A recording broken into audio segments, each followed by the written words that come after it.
गोड्डा में सूर्या हासदा एनकाउंटर पर अब झारखंड में बवाल मच गया। एक ओर जहां भाजपा ने एक टीम बना दिया और फैक्ट की जांच करने के लिए गोड्डा के उस स्थान पर पहुंचने वाली है जहां पर सूर्या हासदा का एनकाउंटर हुआ था, वहीं दूसरी ओर जेएलकेएम के प्रमुख और डुमरी से विधायक जयराम महतो ने भी उनके परिवार के लोगों से मुलाकात कर पुलिस पर जमकर भड़ास निकाला है और सीधे तौर पर बिना नाम लिए हुए उस मुठभेड़ में शामिल एक डीएसपी साहब को लताड़ लगाई है और पूछा कि हर जगह पर रील बनाते हैं तो आखिर एनकाउंटर के समय फ़ोन ऑन क्यों नहीं हुआ था। आखिर कब तक आदिवासी शोषित और दलितों की आवाज़ उठाने वालों को अंग्रेजों की पुलिस की तरह झारखंड पुलिस मारती रहेगी। आप खुद सुनिए किस तरह से जयराम कुमार महतो जब गोड्डा पहुंचकर सूर्या हासदा के परिजनों से मुलाकात कर किस तरह से पुलिस को निशाने पर लिया है। आज क्योंकि हमने भी वीडियो में देखा जो डीएसपी साहब थे वो शायद वही रील वाले डीएसपी साहब है ना। हम उनको व्यक्तिगत नहीं जानते। मैं उस डीएसपी साहब को व्यक्तिगत नहीं जानता हूं, लेकिन उनको रील का बड़ा शौक है।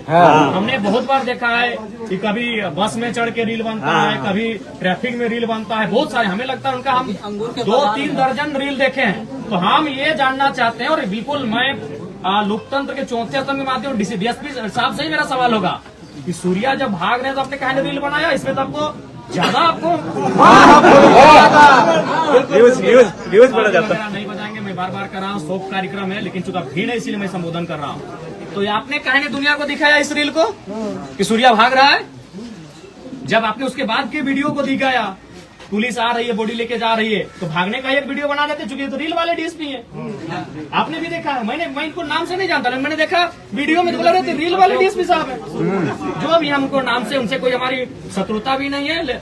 जो भी आप अपने पढ़ाई के दम पर आए हैं उनका हम सम्मान करते हैं कि वो डीएसपी है। लेकिन सवाल है, मैं उनका सम्मान करता हूँ कि वो डीएसपी है, पढ़ लिख के वहां तक आए हैं। लेकिन सवाल ये है कि आप हर चीज का रील बनाते हैं, रील इसमें भी दिखा देते कि सूर्या भाग रहा है।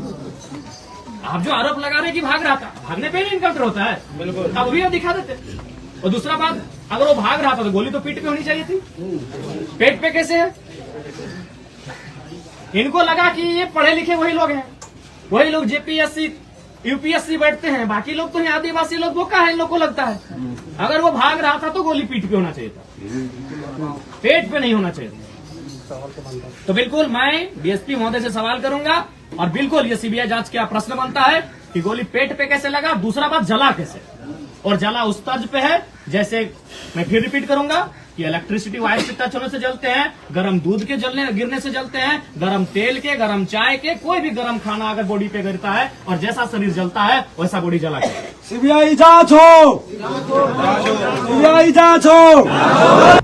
वहीं इस पूरे एनकाउंटर पर जब सीबीआई जांच की मांग हर कोई कर रहा था तो जेएलकेएम प्रमुख ने भी सीबीआई जांच की मांग को दोहराया है और साफ तौर पर सरकार से कहा कि अगर सच्चाई जानना चाहते हैं तो पूरे मामले की सीबीआई जांच करा दे। विषय है, इसीलिए राज्य सीबीआई जांच की मांग करता है और हमें लगता है पूरा राज्य सूर्या हासदा की इस एनकाउंटर पर सीबीआई जांच की मांग करता है। सीबीआई जांच हो, दूध का दूध पानी का पानी हो। अगर सीबीआई जांच से ये लगे कि हाँ सूर्या की असामाजिक गतिविधियों में सक्रियता थी तो परिवार भी अपने आप को सांत्वना दे लेंगे। क्योंकि हमने झारखंड के कई परिवारों को देखा है कि अगर उनके परिवार से कोई बेटा या बेटी अगर असामाजिक कार्यों में संलिप्त रहे हैं तो उन्होंने पार्थिव शरीर को लेने से बहुत बार मना कर दिया है। कई ऐसे बेटा बेटी का मैंने नाम पढ़ा है, मैंने देखा है कि अगर उनका गतिविधि असामाजिक कार्यों में रहा है तो वो खुद कहते हैं कि भाई जो हुआ अब उसके नियति में था, बिल्कुल लगा। लेकिन इसके पहले सीबीआई की जांच हो, अगर उससे लगे और उसमें अगर कोई दोषी पाए जाते हैं, चाहे पुलिस प्रशासन ही क्यों ना हो, उन पे कार्रवाई होनी चाहिए। बता दें कि बीते 11 अगस्त को गोड्डा के ललमटिया थाना क्षेत्र के एक पहाड़ी के पास सूर्या हासदा का एनकाउंटर पुलिस ने किया है। इस एनकाउंटर में बताया गया पुलिस की ओर से कि उसे हिरासत में एक दिन पहले यानी 10 अगस्त को देवघर से लिया गया था। उसके बाद उससे पूछताछ की गई थी और पूछताछ के बाद जानकारी मिली थी कि ललमटिया इलाके के एक पहाड़ी के पास उसका दस्ता मौजूद है और हथियार मौजूद है। इसके बाद ही पुलिस वहां पहुंची थी और फिर जांच कर रही थी, लेकिन इसी बीच सूर्या हांसदा हथियार छीनकर भागने की कोशिश कर रहा था, जिसमें पुलिस ने फायरिंग कर उसे रोका और फिर मुठभेड़ में वह मारा गया। यह पूरी कार्रवाई पुलिस के अपने आप में संशय के घेरे में थी, सवालों के घेरे में थी कि आखिर रात 1 बजे कौन जांच करने जाता है, वो भी जो आरोपी है उसे पुलिस कस्टडी में लेकर के। जब खुद एसपी ने स्वीकार किया कि वहां पर जानकारी थी कि 8 से 10 लोग हथियारबंद दस्ते के हैं, तो आखिर वैसी जगह पर रात के अंधेरे में पुलिस क्या करने गई थी?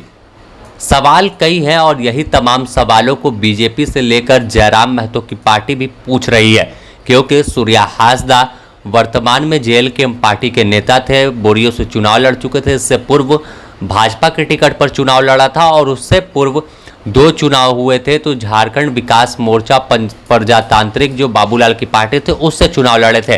तो पूरा एनकाउंटर अपने आप में सवालों के घेरे में है।